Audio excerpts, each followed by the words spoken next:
Welcome to lecture of programming fundamentals. इस lecture में हम सी इन के बारे में पढ़ेंगे, जिसे हम स्टैंडर्ड स्ट्रीम इनपुट भी बोलते हैं और करैक्टर इनपुट भी इसे बोला जाता है। तो ये सी इन है क्या?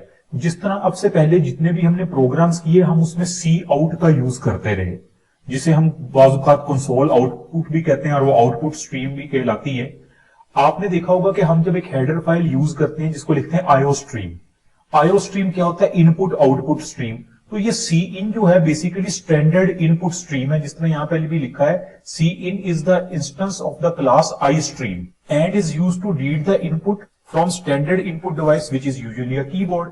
यानी हम जब इस सी इन को यूज करेंगे और अपने प्रोग्राम को रन करेंगे, कंपाइल करने के बाद जब वो रन होगा तो हमारे पास जो आउटपुट स्क्रीन आ रही होती है, जिसे हम कंसोल विंडो भी कहते हैं, तो वहां पे हम सी इन की वैल्यू खुद से एंटर करेंगे, यानी यूजर वो वैल्यू एंटर करेगा। तो इसको यूज करने के लिए हम जो ऑपरेटर यूज करते हैं उसको कहते हैं एक्सट्रैक्शन ऑपरेटर, या उसको बाजू का स्ट्रीम एक्सट्रैक्शन ऑपरेटर भी बोला जाता है। और वो इस तरह के साइन, यानी ये ग्रेटर देन का साइन 2 दफा जो है हम यूज करते हैं सी इन के साथ इनपुट रीड करवाने के लिए। इसका जो सिंटेक्स है उसको इस तरह से लिखते हैं, हम सी इन लिखेंगे, उसके साथ ये एक्सट्रैक्शन ऑपरेटर या स्ट्रीम एक्सट्रैक्शन ऑपरेटर, और आगे जो भी हम चीज लिखेंगे हम उसकी, यानी जिसकी हमने वैल्यू यूजर से लेनी होगी वो यहां पे लिखेंगे। कोई वेरिएबल हो सकता है वो। तो ये हम एग्जांपल से समझते हैं क्या है। ये तो हमें पता है कि आईओ स्ट्रीम हमने क्यों लिखा, इनपुट आउटपुट स्ट्रीम। तो अब ये देखिए, ये मेन तक तो सिंपल है जो हम शुरू से लिखते आ रहे हैं, इसका ब्रैकेट। अब मैंने एक इंटीजर लिखा, इंटीजर ए। अब मैं चाह रहा हूं कि इस ए की जो वैल्यू है वो यूजर ए की वैल्यू अपनी मर्जी से इसको असाइन करे। वैल्यू तो इंटीजर टाइप ही होगी क्योंकि हमने ये जो वेरिएबल डिफाइन की है इसकी डेटा टाइप इंटीजर है। तो देखिए, सबसे पहले मैंने लिख दिया cout, stream insertion operator, please enter the value. ये मैंने क्यों लिखा? अगर मैं सी आउट ना भी लिखता ना यहां पे ये वाला सी आउट, और डायरेक्ट इसी तरह सी इन, स्ट्रीम एक्सट्रैक्शन ऑपरेटर और ए, मेरे से ए की वैल्यू मांगी जानी थी। ये मैंने इसलिए लिखा था कि जब आउटपुट स्क्रीन में जाए तो हमारे सामने ये टेक्स्ट विजिबल हो कि प्लीज एंटर द वैल्यू। फिर वहां पे हम जो वैल्यू एंटर करेंगे वो वैल्यू ए को असाइन हो जाएगी। ए क्या है? हमारी मेमोरी लोकेशन, यानी हमारी रैम के अंदर एक स्लॉट कह लें या एक लोकेशन ए नाम से रिजर्व हो गई, उसके अंदर हम जो भी वैल्यू रखेंगे वो उसमें स्टोर हो जाएगी।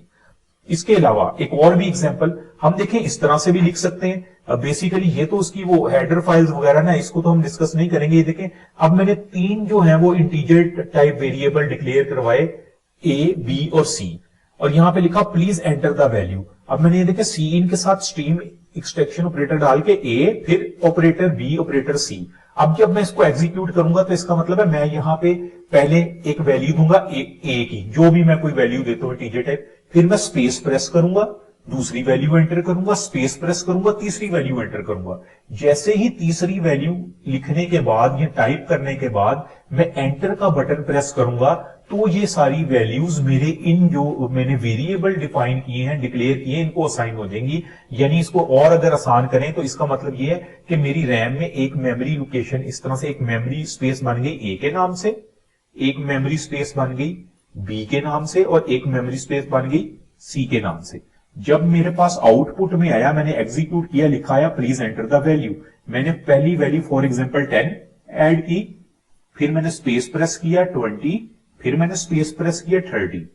कि जैसे ही मैं अब एंटर का बटन प्रेस करूंगा तो इसका मतलब है कि 10 ए को असाइन हो जाएगा, 20 बी को और 30 सी को। अगर मैं 30 के बाद स्पेस प्रेस करके एक दफा 40 लिख देता तो क्या होना था?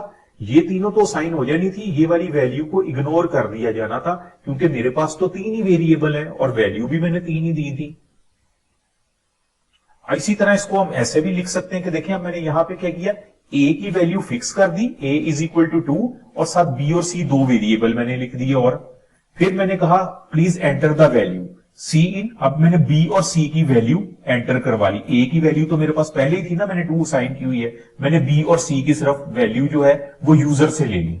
एक और एग्जांपल, अब यहां पे देखें ए की वैल्यू 2 है और बी और सी है हमारे पास, प्लीज एंटर द वैल्यू। अब सी इन में मैंने क्या किया, बी और सी की वैल्यू ली, और सी आउट में मैंने क्या कहा, ए बी सी को प्लस करवा दे, यानी ए बी सी को प्लस करके मेरे पास रिजल्ट आ जाएगा। इसका मतलब ए की वैल्यू 2 ही रहेगी, बी और सी की वो वैल्यू जो मैंने सी इन की है वो ऐड करूंगा, जो भी यूजर वो वैल्यू ऐड करेगा, 10, 15, 20 जो भी कोई वैल्यू होगी। हम इस तरह से भी लिख सकते हैं।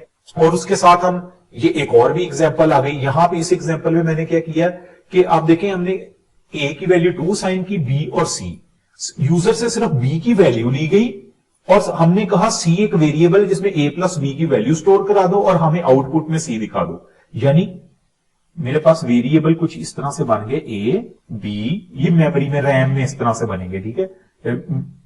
नेम्ड मेमोरी लोकेशन होंगे ए बी सी, ठीक है। फिर मेरे पास लिखा आएगा प्लीज एंटर द वैल्यू, किसकी वैल्यू, सी इन इक्वल, ये सी इन एक्सट्रैक्शन ऑपरेटर बी है। मैंने फॉर एग्जांपल वैल्यू यहां पे कर दी 10, तो इसका मतलब है वो जो 10 है, 10 वैल्यू कहां पे असाइन हो गई, बी में, यानी ये 10 वैल्यू इसमें चली जाएगी। ए में तो पहले ही मैंने यहां पे 2 रखा हुआ था, तो ए में 2 वैल्यू आ गई मेरे पास। और मैंने नीचे बता दिया कि c equal to a plus b, c में कौन सी वैल्यू रखो, ए और बी को ऐड करके, यानी ए में 2 है और बी में इस वक्त 10 है, तो सी के अंदर क्या आ गया, 12। और मैंने आउटपुट में देखा, मैंने कहा कि मुझे आउटपुट में दिखाया जाए कि सी में क्या पड़ा है, तो मुझे आउटपुट में क्या मिलेगा, 12, क्योंकि सी में तो ये देखें 12 पड़ा हुआ है। तो इस तरह से हम सी इन का यूज कर सकते हैं। इन एग्जाम्पल को हम अपने आईडी के अंदर भी रन करके अभी देखते हैं कुछ ही देर में। इसके अलावा ये तो हमने एक बात कर ली कि किस तरह से इंटीजर टाइप हो सकता है, फ्लोट टाइप हो सकता है, हमारा डाटा टाइप, हमने यूजर से वैल्यू लेनी है जिसको हम सी इन बोलते हैं। अब एक फंक्शन आ जाता है गेट लाइन फंक्शन, इसको थोड़ा सा समझते हैं कि ये क्या है। आप देखिए, मैंने एक स्ट्रिंग डाटा टाइप डिक्लेयर की, उसका नाम एबीसी रख दिया। यहां तक तो हम सबको पता है कि मेमोरी के अंदर एक स्पेस जो है वो एलोकेट हो गई जिसका नाम एबीसी है। इसके अंदर क्या आएगा, इस एबीसी में क्या आएगा, कोई स्ट्रिंग डाटा टाइप। स्ट्रिंग क्या होता है, यानी कॉम्बिनेशन ऑफ कैरेक्टर्स स्ट्रिंग होता है। मसलन मैं लिखता हूं हाउ आर यू, तो ये मेरी एक स्ट्रिंग बन गई, कॉम्बिनेशन ऑफ कैरेक्टर्स है ये। उसके बाद cout please enter the string, ये जो सी आउट है ना, अगर आप ना भी लिखेंगे आपका काम चलेगा, लेकिन इसका फायदा ये है कि जैसे ही आप आउटपुट स्क्रीन कंसोल विंडो आपके सामने आएगी, वहां पे ऊपर जब लिखा होगा प्लीज एंटर द स्ट्रिंग, तो यूजर को पता लग जाएगा कि अब मैंने स्ट्रिंग को एंटर करना है। सी इन यानी प्लीज एंटर द स्ट्रिंग लिखा आएगा, उसके बाद सी इन एबीसी, यानी अब एबीसी की जो भी कोई वैल्यू साइन करनी है, जाहिर बात है वो स्ट्रिंग डाटा टाइप है तो हमको स्ट्रिंग टाइप करेंगे। और उसके बाद यहां पे लिखा सी आउट एबीसी, के हमें दिखाया जाए एबीसी में क्या पड़ा है।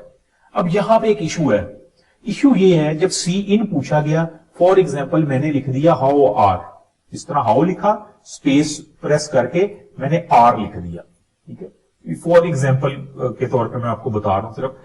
तो जब मैंने सी आउट देखा ना कि मुझे बताओ एबीसी में क्या है, हमने तो एबीसी के अंदर लिखा था हाउ आर, लेकिन जब आउटपुट आएगी ना उसके अंदर सिर्फ हाउ लिखा होगा, आर नहीं होगा।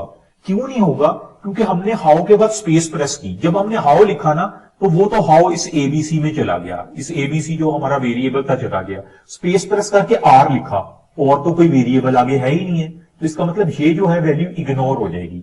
अब इस मकसद के लिए, इस काम को पूरा करने के लिए हम जो फंक्शन यूज करते हैं उसको बोलते हैं get line function. Get line function को किस तरह से लिखते हैं, सब कुछ वैसे ही है, यहां तक सी आउट तक तो उसी तरह है। उसके बाद हमने ये जो इधर सी इन लिखा था ना, हम सी इन नहीं लिखेंगे, हम लिखेंगे गेट लाइन ब्रैकेट में सी इन कॉमा एबीसी। एबीसी क्या है, ये स्ट्रिंग का नाम है, ये जो हमने स्ट्रिंग कह लेंगे, हमारे वेरिएबल का नाम एबीसी है जिसकी डेटा टाइप स्ट्रिंग है। और अब जब आउटपुट देखेंगे तो हमारे पास वो पूरी लाइन आउटपुट आएगी।